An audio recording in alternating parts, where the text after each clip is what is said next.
Voilà, bonjour à toutes et bonjour à tous. Bienvenue dans cette présentation excessivement rapide sur le travail que l'on mène depuis plus de 10 ans autour de l'ingéniosité. Et si vous voulez bien, je vais rentrer directement dans le vif du sujet en vous posant une petite question. Vous est-il déjà arrivé de sécher pendant des heures, des jours, voire des semaines sur une problématique que vous n'arrivez pas à résoudre? Et parce qu'à un moment donné, vous vous promenez dans les couloirs du bureau et que vous croisez un de vos collègues qui, voyant votre air profondément dépité, et vous demande un peu de quoi il en retourne, vous lui expliquez un peu l'état de la problématique dans laquelle vous vous trouvez. Et puis au bout de quelques minutes, ce collègue vous regarde et puis vous fait une suggestion. Mais pourquoi est-ce que tout simplement tu commencerais pas par ce premier point, puis le deuxième, et puis tu termines par ça? Alors, en écoutant quelque part la suggestion qui vient de vous être faite par votre collègue, il y a un grand sourire qui se dessine sur votre visage et vous le remerciez chaleureusement en lui disant qu'il a été génial parce qu'il est parvenu à trouver en quelques minutes la solution à une problématique qui vous préoccupe l'esprit depuis plusieurs jours, plusieurs semaines peut-être. Alors, comme nous avons toutes et tous déjà vécu ce genre de situation, en fait, nous avons déjà tous rencontré ce qu'on appelle l'ingéniosité. Malheureusement, le problème de cette ingéniosité, c'est que dans le monde de l'entreprise aujourd'hui, elle passe assez inaperçue. Elle est off the record, comme je dis souvent. Euh, tout simplement parce qu'aujourd'hui, l'entreprise n'a pas les moyens de la monitorer. Et parce que l'entreprise n'a pas les moyens de la monitorer, en fait, l'entreprise aujourd'hui continue à payer des gens qui sèchent sur des solutions pendant des jours, des semaines, voire des nuits entières, plutôt que de rémunérer tout de suite la personne qui avait la bonne ingéniosité. Alors, on reconnaîtra qu'en termes de profitabilité, d'efficacité, c'est quelque part une certaine forme d'ineptie. Alors, en fait, pour comprendre l'ingéniosité, il faut nous plonger dans les neurosciences. Et on va s'intéresser dans les neurosciences au trajet à la circulation d'une information dans notre cerveau, qui va être traitée par trois portes de traitement de l'information. La porte limbique, qu'on appelle aussi la porte émotionnelle, la porte rationnelle et la porte intuitive. Donc, quand une information circule dans notre cerveau, elle va circuler en faisant des spots à l'IRM dans différentes zones de notre cerveau. Ces spots, finalement, à un moment donné, on peut les résumer sur base de l'exemple que vous voyez ici. Et ce que nous avons fait ces dernières années, nous avons appris à lire la suite de ces spots. Et quand nous sommes parvenus à la lire, nous avons créé ce qu'on appelle des nomenclatures ou des référentiels d'ingéniosité. Et ici, vous avez un exemple d'un référentiel avec 9 grands types d'ingéniosité. Donc, vous devez savoir qu'on a des nomenclatures ou des référentiels qui vont jusqu'à 27 types d'ingéniosité, 81, 243. Alors, très sincèrement, 81 et 243, c'est un peu too much, mais passer à 27 s'avère souvent très, très efficace. Et donc, on a créé ces référentiels d'ingéniosité, et pour donc, chaque grand type d'ingéniosité, on en a créé une description. Donc ici, vous en avez 3, vous comprendrez qu'il en manque 6, parce que nous avons bien sûr les descriptifs pour les 6 autres dans ce cadre de ce protocole, ou en tout cas de cette nomenclature à 9 ingéniosités. Puis après, nous les avons agencées, organisées de telle manière à ce qu'elles puissent s'inscrire dans un cycle de production.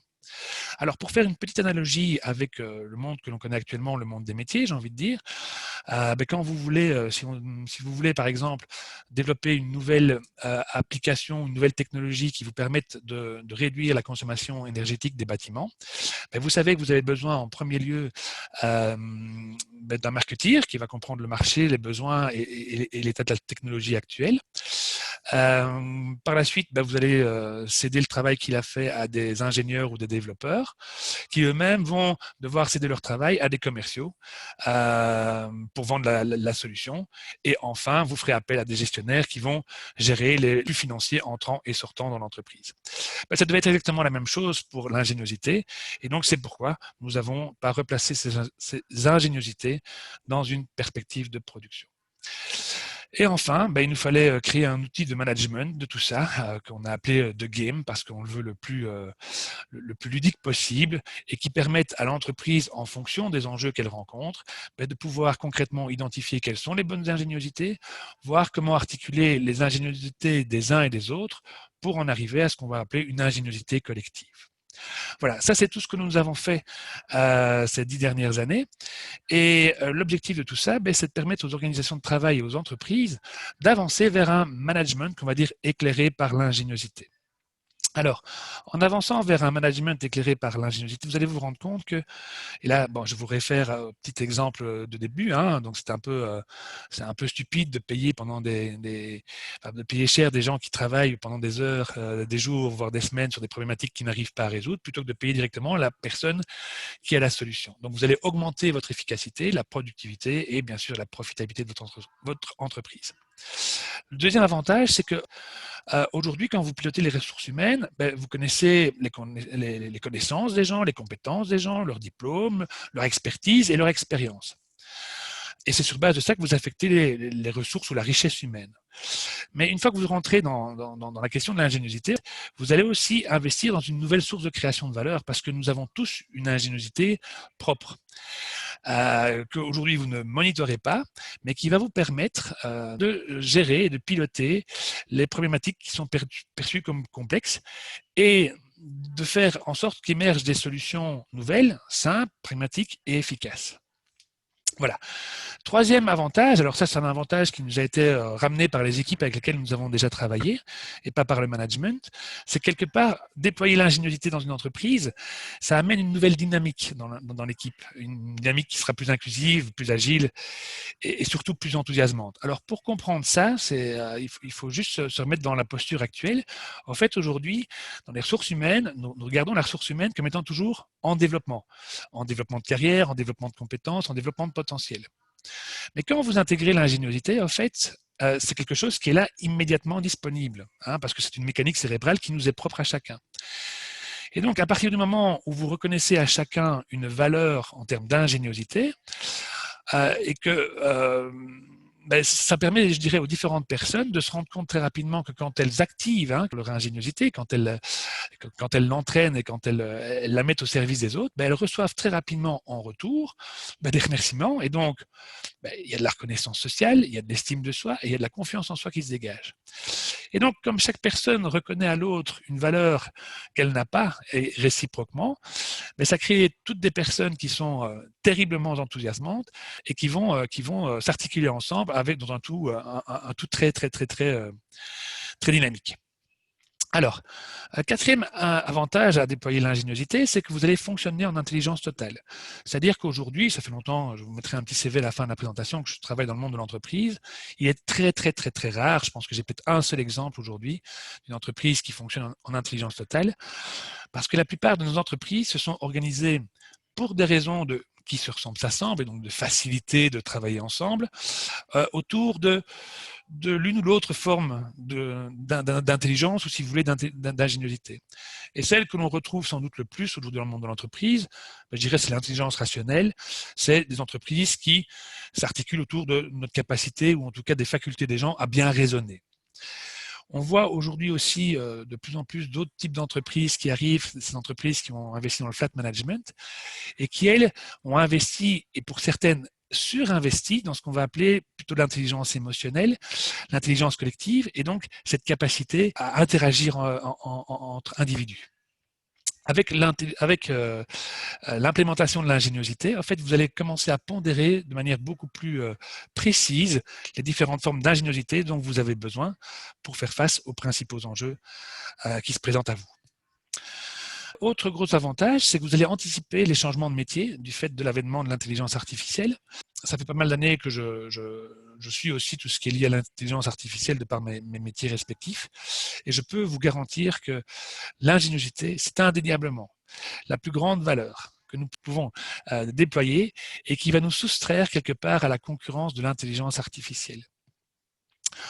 Ce que l'intelligence artificielle fait le mieux aujourd'hui, c'est d'apprendre très rapidement et de mobiliser ses apprentissages pour aller vers des solutions de type, je dirais, métier en tant que tel, alors que l'ingéniosité nous permet d'aller bien au-delà.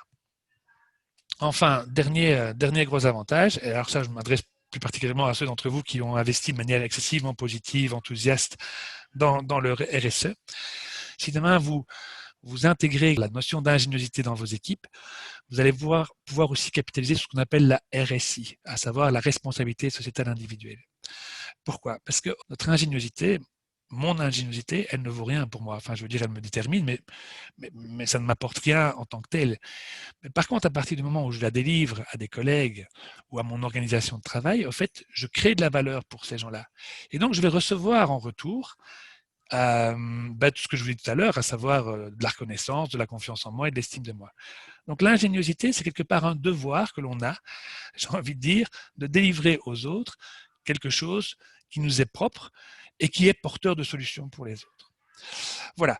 Bon, ben j'arrive tout doucement ici à la fin de cette petite introduction hyper rapide. Il y a d'autres vidéos qui sont un peu plus un peu plus longues pour vous permettre de mieux rentrer dans le vif du sujet. Juste peut-être encore vous dire ceci, c'est que ben voilà, ces 2 dernières années, on a quand même expérimenté pas mal de choses. On a déployé tous ces modèles dans différentes entreprises, dans des boards, dans des conseils d'administration. Je pense que la satisfaction était plus que là. Et en 2019, on a même été beaucoup plus loin, vu qu'on a déployé un énorme projet, enfin un très gros projet, avec le gouvernement wallon, un projet pilote, l'Union wallonne des entreprises, des fédérations sectorielles comme Agoria, Federgon, mais aussi une série de dirigeants d'entreprises qui sont investis dans les innovations de management. Et les résultats qui sont ressortis de ce projet pilote étaient assez bluffants pour être très très très franc. Voilà. Donc il me reste peut-être juste une petite chose à vous dire. On vit aujourd'hui dans un petit pays qui s'appelle la Belgique. Et ce petit pays est peut-être un des plus, voire celui qui a été le plus touché par la pandémie de Covid-19.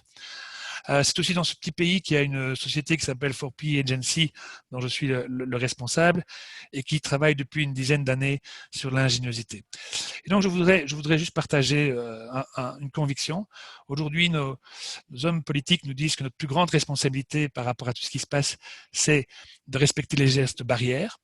Alors, c'est sûr que c'est une très grande responsabilité et je n'en disconviens pas, mais je pense que nous avons toutes et tous aujourd'hui, que ce soit dans nos vies particulières ou dans nos entreprises, le devoir de mobiliser quelque part notre ingéniosité pour sortir par le haut de tout ce qui se passe pour le moment en créant des nouvelles solutions qui sont simples, pragmatiques et efficaces par rapport aux enjeux que nous vivons.